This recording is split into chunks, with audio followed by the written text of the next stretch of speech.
Hi everyone, my name is Kata. Welcome to my new YouTube channel. I am filming from Valparaiso, Chile, where I have a guest house. I also have a baby boy, and whatever is left of my time, I spend knitting and sewing. Last year, I made a commitment to myself to de-stash. I am a minimalist, but I do have a lot of fabric and a lot of yarn.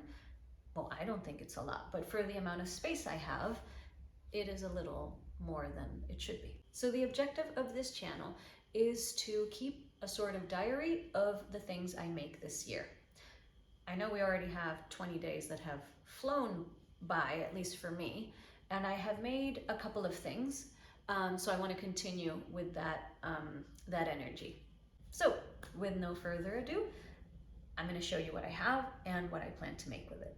I'll start with this beautiful velvet. My idea for this is to make something for fall. Something that I can just toss over a shirt, a turtleneck, something like that, with some fringe. I'm a huge fan of fringe. It is velvet, so I don't want to be too adventurous with it and ruin it. But I do have experience sewing velvet, so I think it'll be successful. We'll see. The next one is the Jamesia, I think I'm pronouncing it correctly, or Jamesia pants from Mood Fabrics. It's a free pattern that you can find on their website. This is a cotton with a little bit of stretch.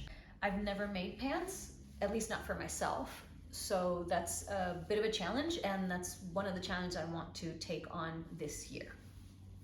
Then I have, one thing I already made. It's the tape romper. I am absolutely in love with it, with some fabric from Mood Fabrics, cotton viscose. And I'm going to make it again because it's a little bit big for me. So I will make it twice. So the next one is this wonderful cotton jersey, also from Mood Fabrics. This is a three-way stretch. I'm going to be making the Celeste frock with this. I am absolutely obsessed with that dress. I think it's gorgeous. I think it's really flattering to a lot of shapes. So I will be making this probably for fall, which in the Southern Hemisphere starts, at least in Chile, starts around March. Apart from that, I have a couple of other stretch cottons, this gray one and this light blue one, that I will be making the 5 essential wardrobe pieces. It's a class from Craftsy. It's on my list, and it's all about sergers. I have been sewing for a long time. I started sewing when I was in high school. At the end of high school, I made myself a dress by hand. I wish I still had it. My mom saw me make this dress from scratch and was very impressed, and she gave me my first sewing machine. It's a very basic home machine, and I've had it ever since. And during the pandemic, I believe, I bought myself a serger. And from then on, I just kind of, with trial and error, learned how to use them. So this class, this crafty class, is all about using the serger and making 5 different pieces. This one is probably my favorite of the lot. I am absolutely obsessed with this print. I would love to make some sort of tiered summer dress. There's a really nice one on Etsy with a bow in the back. I'm not 100% sure, maybe a big circle skirt, something that's nice and flowy. Same thing with this one. These are all, I think, 5 yards, so it's quite a bit of fabric. I just love the colors. It's like another denim one with flowers. This one is the 3rd I have. The other 2 I used already and I gave away. I made myself a kimono with the red one. This one's gray, and then there was a blue one that I used to make a whole bunch of yoga bags for my sisters. This one I took a piece and made a scarf that I use all the time, and I'm thinking of maybe either doing a dress, making a dress, or making another tape romper with this. And last but not least is this sort of marbly or tie-dye sort of fabric. I have it in blue as well. I already started making a skirt with that one a long time ago, and then I kind of got sidetracked and I put it away. So this might also turn into a dress. I feel like these type of prints look really good, just if they're really bold and big. So now I'll talk about knitting. I started knitting when I was 5 years old. My grandma taught me, and my sister continued teaching me. I fell in love with it, and I basically made squares for 18 years until I met my husband in 2003. And that's when I made my first sweater. I just basically used a hoodie that he had and sort of knitted and improvised, put a zipper on it, and it looked great. He used it. I was so proud.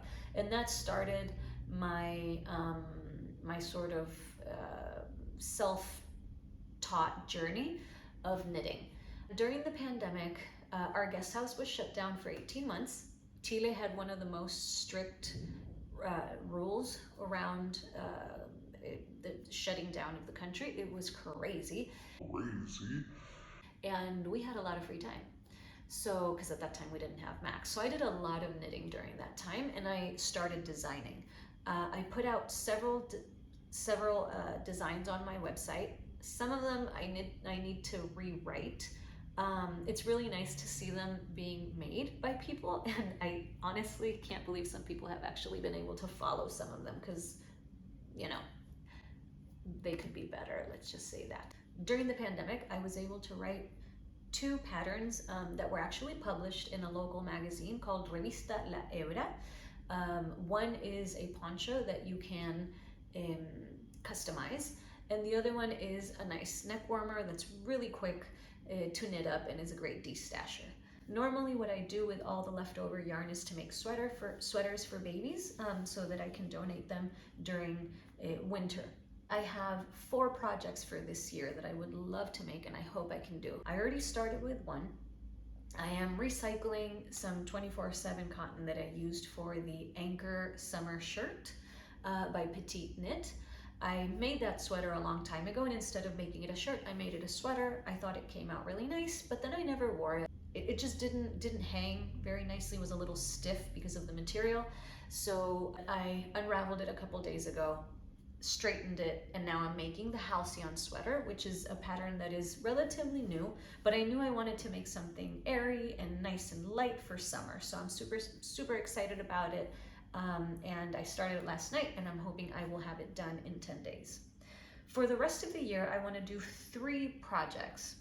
A friend of mine, her name is Sarah, she's American and lives here in Chile, has a small yarn company. What's cool about this company, it's called Neblina Wool. She's from Ohio. You can find these yarns in the US, is that she dyes them. She forages the materials to dye her yarns. So I would love to mix these and make something like the travel light cardigan. I already made one of these. It took me a long time because Max was just born.